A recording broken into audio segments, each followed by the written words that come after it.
Dear students, today we are going to teach 10th class first flight books chapter, and chapter name is also his first flight.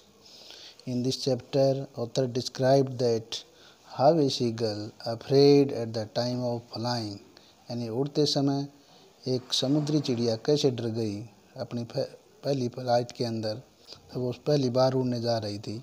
तो इस story को देखते हैं। Let us start, शुरू करते हैं। His first flight.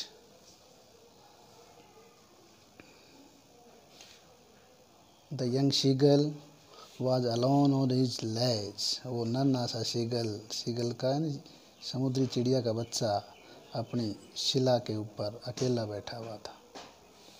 His two brothers and his sister had already flown away the day before.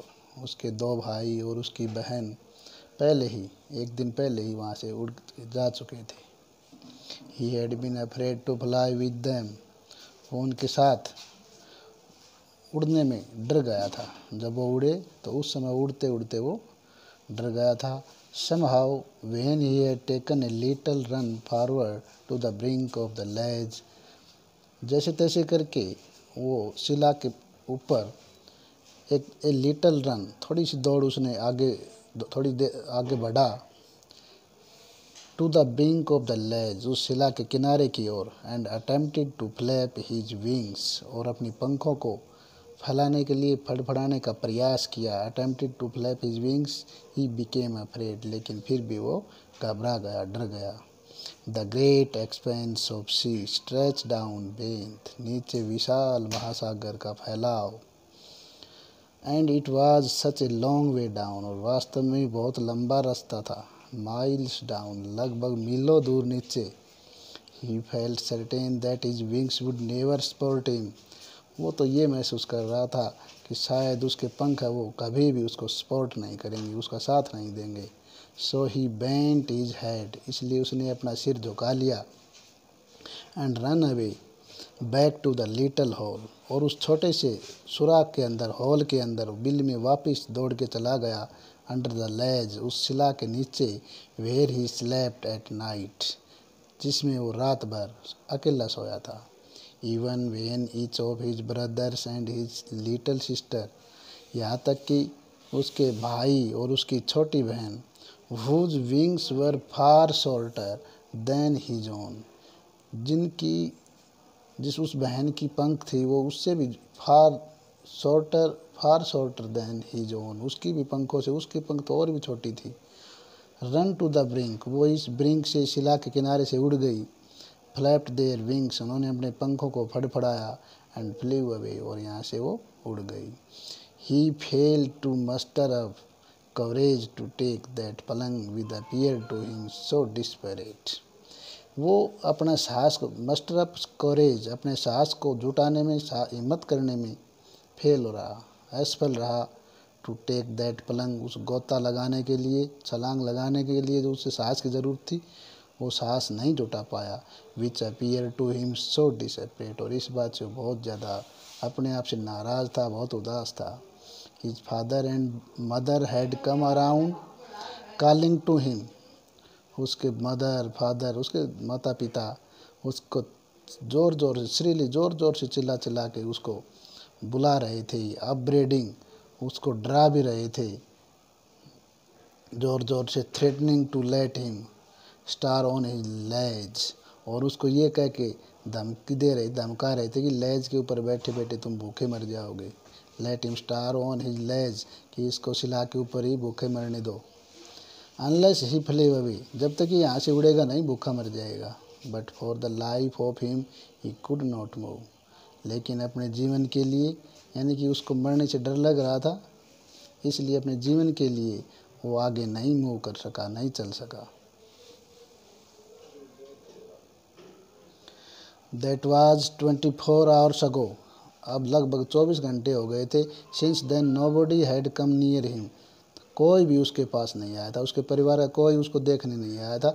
The day before, all day long, एक दिन का लंबा समय हो गया था। एक दिन पहले he had watched his parents flying about with his brothers and sister, वो अपने भाइयों को, अपने माता पिता के साथ, जो उसके भाई और उसकी बहन को उसके माता पिता के साथ उड़ते हुए देख रहा था। Perfecting them in the art of flight, art of flight, उड़ने की कला में परफेक्ट करते हुए, निपुण करते हुए। टीचिंग देम, और उनको उसके भाइयों को बहनों को ये सिखाते हुए। How to skim the waves, किस प्रकार लहरों के ऊपर गोता लगाया जाता है, लहरों के ऊपर, लहरों को छू के निकला जाता है। And how to dive for fish, और किस प्रकार फिश के लिए, मछली पकड़ने के लिए गोता लगाया जाता है। He had in fact seen his older brother catch his first herring, herring एक प्रकार की मछली की प्रजाति है। हेरिंग मछली को पहली बार पकड़ते हुए उसके बड़े भाई को उसने देखा। एंड डिवोर इट, और उसको खाते हुए देखा, निगलते हुए देखा। स्टैंडिंग ऑन ए रॉक, जो कि एक चट्टान के ऊपर खड़ा था। While his parents circled around raising a proud cackle, जबकि उसके माता पिता केकल की आवाज़ यानी कि कुक कुक की आवाज़ करके गर्व के साथ उसके चारों ओर सर्कल बना के उसके माता पिता खुशी खुशी घूम रहे थे। And all the morning the whole family had walked about on the big plateau, और पूरे सुबह सुबह के समय पूरा परिवार उस बड़े से प्लेटू, बड़े से पठार के ऊपर वॉकड अबाउट, चल रहे थे। Midway down opposite Cliff taunting him with his cowardice, cowardice उसकी कायरता के ऊपर टाउंट कर रहे थे, उसको उसका मजाक बना रहे थे।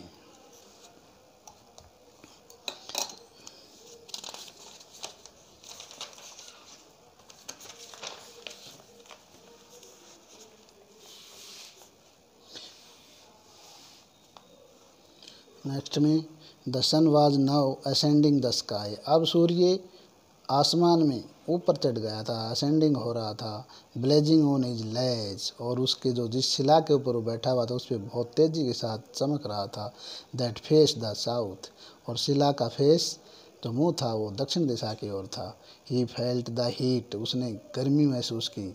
Because he had not eaten, क्योंकि उसने पिछले 24 घंटे से कुछ नहीं खाया था। Since the previous nightfall, पिछली रात भर से।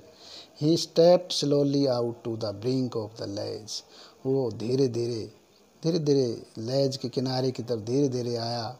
And standing on one leg with the, और एक टांग के ऊपर जाके खड़ा हो गया। विद द अदर लेग, और दूसरी टांग हिडन अंडर हिज विंग, और अपने पंखों के नीचे छुपा के खड़ा था, एक टांग के ऊपर खड़ा हुआ था। हिज क्लोज्ड वन आई, ही क्लोज्ड वन आई, एक आँख को उसने बंद किया। देन द अदर, फिर दूसरी आँख को बंद किया।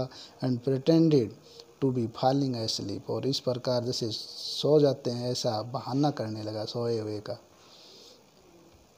Still they took no notice of him, लेकिन अब तक भी उन्होंने उसकी तरफ कोई ध्यान नहीं दिया, उसके माता पिता, उसके परिवार वालों ने कोई ध्यान नहीं दिया। He saw his 2 brothers and his sister, उसने देखा कि उसके दोनों भाई, उसकी बहन lying on the plateau, plateau के ऊपर, पठार के ऊपर लेटे हुए थे। Dozing with their heads sunk into their necks, और अपने सिरों को गर्दनों के अंदर डुबो के, छुपा के, गर्दन की ओर झुका के वो डजिंग का मीनिंग होता है सुस्ता रहे थे, हल्की नींद ले रहे थे, झपकी ले रहे थे।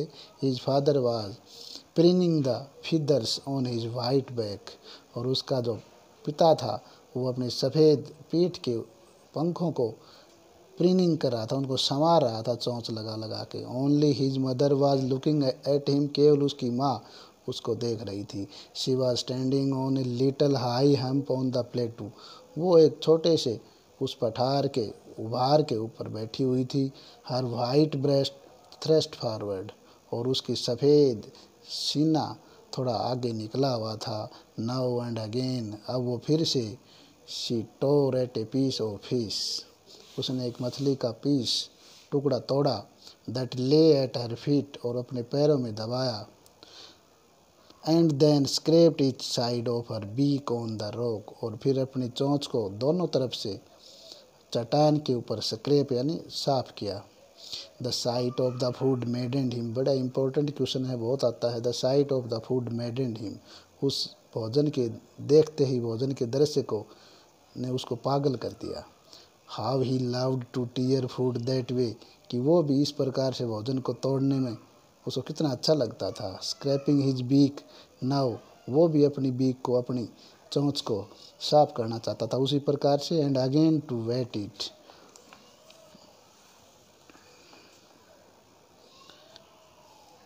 गा गा गा, ये पक्षियों की बोलने की आवाज़ है। He cried begging her to bring him some food, अब वो अपनी आवाज़ में कुछ खाना खाने के लिए मांगने लगा, कहने लगा, याचना करने लगा।